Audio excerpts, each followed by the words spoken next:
Hey, what is going on guys? RvzStealth here, and in today's video, we're going to be taking a look at a few of the sleeper OP or underrated picks for patch 7.21.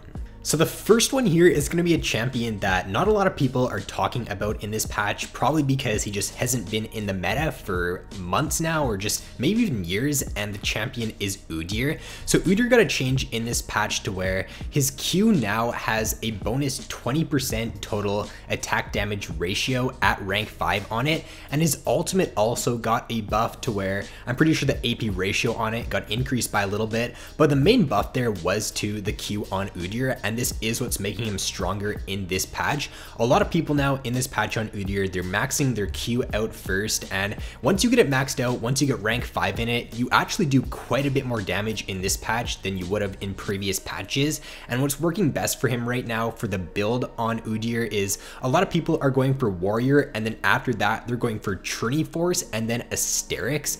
The Asterix does increase your base AD, and it also gives you tenacity, which is really good stats on Udyr, and it just synergizes great with the champion because he is a pick to where it's pretty easy to kite him, and by getting that extra tenacity from the Asterix, it does allow him to just perform a little bit better during team fights, and it just allows him to get onto the back line. And if you do go Merc Treads as well on Udyr and you run the Mastery, then I'm pretty sure you can get up to like an insane amount of tenacity to where it is pretty hard to actually kite him. And then with the synergy between Asterix and Trinity Force, whenever you get the Asterix, it's going to increase your base AD, and because the Sheen's damage scales off of your base AD, the synergy between the items is just great. It will allow you to deal quite a bit more damage once you do pick up the combination of those two items. So next up here is going to be a top lane pick, and it's going to be Rengar top lane. Now there's a few different reasons to why I think Rengar top lane is actually pretty underrated in this patch. The first one being that the meta we're in right now is pretty focused around the bot lane. Whichever bot lane can get ahead first in the early game, or whichever bot lane just gets ahead, almost always ends up winning if they do know how to play with their lead correctly. And therefore, by picking this Rengar top lane, it allows you to get a snowball going in the early game. You can get a kill or two in lane with the champion, and then once you hit level 6, you use your ultimate down bot lane and you just allow that bot lane to snowball. Rengar top lane actually does have some pretty good matchups as well right now, which makes the pick even stronger. So champions like Gnar, Gangplank, Jarvan, Nasus, Galio, Ornn, there's just a lot of picks in the top lane right now that Rengar can actually do very well into, which does make him a pretty strong pick in the top lane. The next champion here is going to be another top lane pick, and he's very similar to Rengar, and it's Talon top lane. So Talon top lane kind of fits the same role as Rengar top lane. He does have the ability to roam around the map and help his team out once he does get a snowball going. Both the Rengar and the Talon have very strong early games, and they can almost always get the advantage in lane, or they can win trades in lane very easily, and they can get first blood a lot of the time, especially if you do end up taking Ignite on these top laners. Then you just have a ton of kill pressure in the laning phase, and as long as you do ward accordingly, then you should be able to just win lane super easily and just be able to pressure the enemy top laner.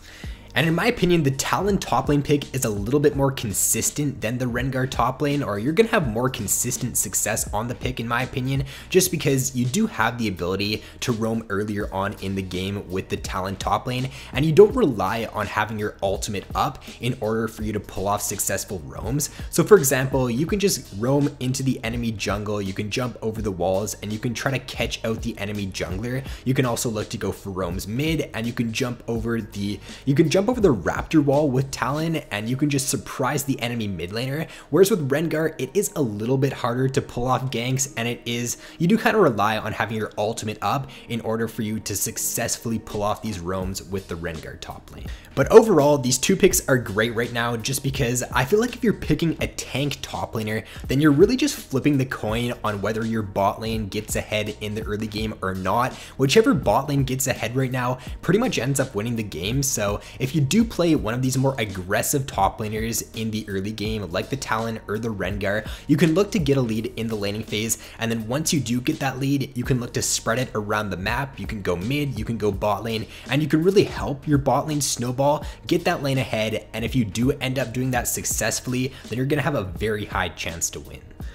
So next up here is going to be a jungle pick, and it's going to be Shyvana. So this champion does definitely succeed a lot more in the lower elos. So if you are in the lower ranks, then I would definitely recommend picking up this champion here if you are looking to climb for the end of the season. There's a few different reasons as to why Shyvana is better in 7.21 as to previous patches. The first one is that Janna, Lulu, Soraka, these like disengaged supports that were very strong in previous patches are not being played as much anymore in 7.21. So the Janna in previous patches had around a 20 or 30% play rate, which was absolutely insane. And with Janna being played a lot, it just didn't really allow Shyvana to do what she wanted to do, especially during team fights. So in this patch now, with the Janna play rate dropping to around 10%, so it basically dropped by half, it does open things up a lot more for Shyvana during team fights. She's not going to be as easily kited. It kind of goes the same for that Udyr pick at the start of the video. With less of these champions being played right now that are really good disengaged champions, it does allow for these lower mobility picks to be a lot stronger in this patch. And then the jungle meta also does favor Shyvana a lot more in this patch as opposed to previous patches. We're seeing a lot less of the heavy CC junglers like Sejuani and Rammus being played after their nerfs, and we are seeing quite a bit of Jarvan now in this patch. Shyvana can do pretty well into Jarvan. We're still also seeing quite a bit of Lee Sin, Ezreal, Kayn, these lower CC junglers that can't easily lock down Shyvana during team fights. So if you can get ahead with Shyvana in the early game, it's a lot easier now to close out games, and it's just a lot easier for you to be successful during the team fight stage. And then to round out the video here, I'm just going to briefly touch on two other champions that would definitely fit into this video for this patch, but I'm not going to go into detail too much about them because I have had them in one of my recent videos. So these two champions are going to be Xin Zhao and Urgot. Now I did have Urgot in the tier 1 for my top lane tier list in this patch, so if you want to know more about the Urgot pick, then I'll link the video here for the tier list up on screen.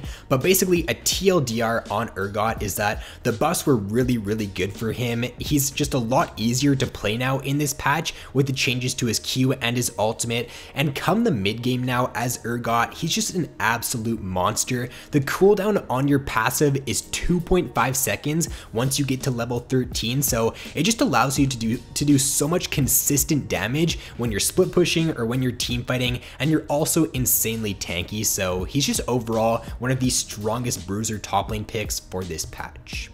And then as for Xin Zhao, I feel like the pick has been seeing a lot more success as people have just gotten more play on him after his rework. He's a lot stronger in my opinion with his new kit. He's got just more CC in his kit. It's a lot easier to gank effectively in the early game now as Xin Zhao because of that slow on his W. And he's also just one of the strongest dueling junglers in the game. If you do go red smite on him, there's very few junglers that can actually out-duel him in the early game. Like Shyvana, Xin Zhao also does benefit from those nerfs to the Rammus and the Sejuani because it is a little bit harder for Xin Zhao to be effective during team fights. Once he does use his gap close, he can get kited pretty easily, so with less of these CC champions being played in this patch, it does allow him to have a lot more potential during team fights. So that is going to be all for this video. These are 5 champions in 7.21 that all have below a 5% pick rate, but they are performing very well in this patch, and they're definitely pretty sleeper OP in this current meta. So if you guys did enjoy this video, then be sure to leave a like and subscribe if you have yet to already. So thanks for watching, have an awesome day, and I will see you in my next video.